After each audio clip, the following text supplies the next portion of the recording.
Sebelum menyambungkan judul dengan isi informasi, kita sebentar ke tahun 1030-an di mana Jerman adalah negara kalah Perang Dunia Pertama, menanggung beban sangat besar, bukan saja dalam negeri, namun harus membayar biaya perang negara-negara pemenang perang, yang semua itu tertera dalam treaty dalam perjanjian Versailles, yang memalukan juga berat bagi Jerman. Jerman harus menanggung beban war reparation, efek kerusakan Perang Dunia Pertama senilai 132 billion gold mark, atau pada saat ini senilai 310 billion dolar, atau senilai 60 bulan biaya perang Rusia di Ukraina. Kala itu di tahun 1920-an hingga tahun 1930-an, Jerman dalam hutang yang besar, moral bangsa turun rendah, kekacauan di mana-mana yang membuat masyarakat harus turun ke jalan untuk protes setiap harinya. Dalam 2 pemilu sebelumnya hingga tahun 1933 di Jerman, pemerintahan kala itu gagal membuat stabil ekonomi dan masalah sosial makin memburuk. Ekonomi Jerman mengalami hyperinflasi, pengangguran dan ketidakpastian ekonomi. Hitler dan Nazinya memanfaatkan peluang tersebut, yaitu kekacauan negara Jerman, khususnya dalam masalah ekonomi, sebagai tema propaganda dan berhasil mengambil alih pemerintahan serta membuat Jerman menjadi negara superpower dengan cepat. Ketika 30 Januari 1933, Hitler dilantik menjadi kanseler. Selanjutnya adalah sejarah yang kita semua sudah tahu. Moral of the story, cerita di awal itu adalah masalah finansial dan inflasi bisa merubah jalan sejarah, bisa change the course of history. Bersama dengan itu semua kita kembali ke keadaan kita sekarang dalam minggu-minggu kemarin hingga saat ini dan beberapa bulan ke depan. Terdapat fakta bahwa bursa saham berkelimpangan, nilai mata uang negara lemah kehilangan nilainya, harga bahan bakar meningkat tajam, harga komoditas pangan meningkat drastis. Dan bersama itu kita menjelaskan apa arti inflasi sebenarnya dan apa pengaruh inflasi. Selain dari kekuatan daya beli atau purchasing power yang menurun, namun pada kehidupan kita sehari-hari, apa pengaruh inflasi tersebut? Apa efek inflasi bagi dunia saat ini? Sehubungan dengan inflasi semakin meningkat, sebaiknya harta Anda, uang Anda diletakkan sebagian di emas, di dinaran, aplikasi yang membuat rupiah Anda memiliki emas sebagai jaminannya. Dalam rekening Anda ada 10 juta rupiah yang Anda bisa belanjakan dan ambil setiap saat karena bisa ditransfer antar bank seketika. Juga memiliki kartu ATM GPN.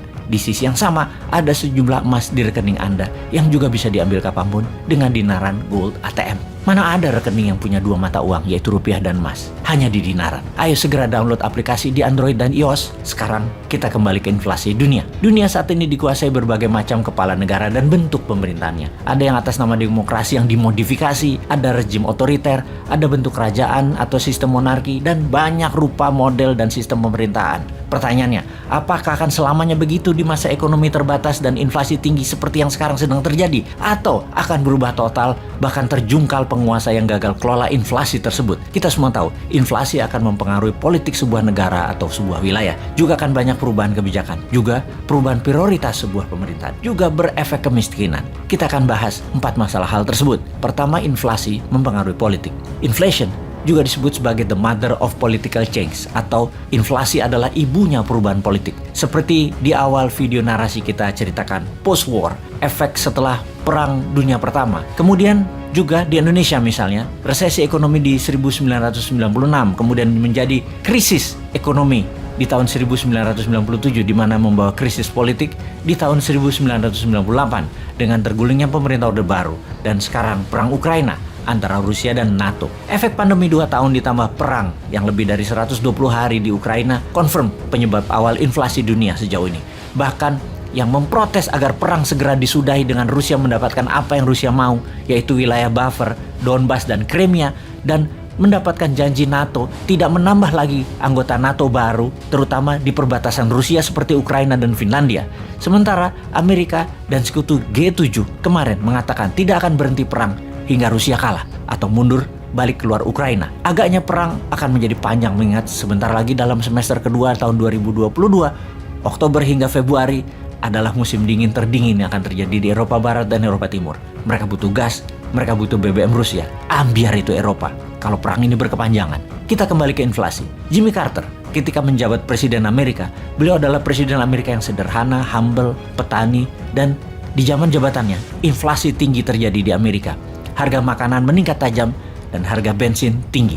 Tingkat pengangguran terburuk dalam 10 tahun terakhir di zaman Jimmy Carter, ditambah derak kartel menguasai jalanan Amerika. Ujung-ujungnya inflasi menumbangkan Jimmy Carter, diganti oleh Ronald Reagan dengan kemenangan telak. Saat ini, di Amerika, harga pangan juga naik 10% dalam 4 bulan terakhir. Harga BBM naik 8%. November tahun ini, Joe Biden menghadapi midterm election. Peluangnya adalah inflasi akan memukul Biden dan akan merubah jalan sejarah politik Amerika ke depannya. Kita ke India sekarang. Di tahun 2014, Perdana Menteri lama India, Manmohan Singh, inflasi India terburuk kala itu sehingga Narendra Modi berkuasa dengan telak. Sekarang kita semua mengerti apa yang inflasi bisa lakukan kepada sebuah pemerintahan. Kita mereview inflasi dunia, global inflation. Saat ini berkisar di 7%. Harga pangan juga meningkat sekitar 7%-an sejak 4 bulan terakhir. Efeknya adalah ada 50 negara dunia saat ini dari 200 negara dalam keadaan parah, krisis parah baik politik, pangan, dan energi negara tersebut. Siapa saja mereka itu? Brazil, Israel, Pakistan, Bangladesh, Turki, dan jika terus-terusan inflasi di negara-negara tersebut meningkat dan tidak terkendali, bisa dipastikan pemimpin yang saat ini berkuasa seperti di Brazil, di Israel, bahkan Erdogan di Turki bisa terjungkal di tahun 2023. Karena meningkatnya harga-harga kebutuhan bisa menggulingkan pejabat berkuasa. Inflasi bisa juga merubah wajah sebuah negara. Lihat saja Venezuela. Venezuela memiliki cadangan minyak bumi terbesar di dunia.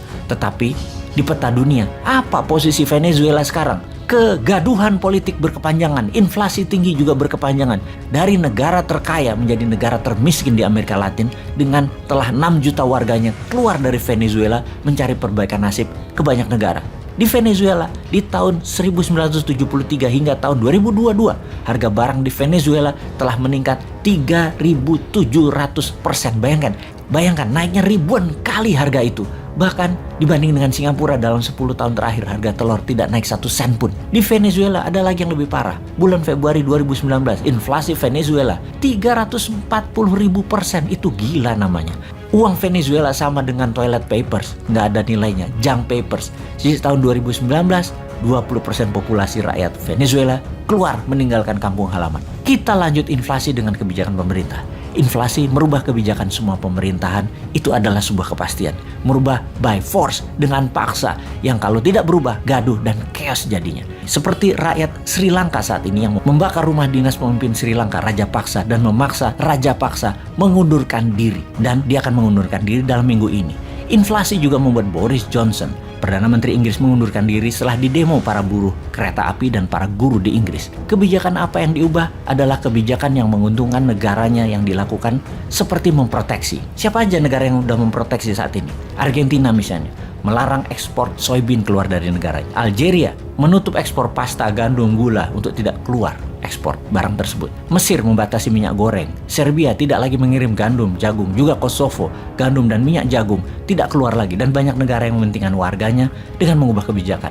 Karena perang, semua menjadi terbatas dan semua melindungi kepentingan bangsanya sendiri. Sungguh, prioritas pejabat yang peduli rakyatnya adalah mengendalikan harga-harga di dalam negeri terlebih dahulu di masa inflasi dunia. Sekarang pertanyaannya, apakah Indonesia sudah siap untuk semua itu?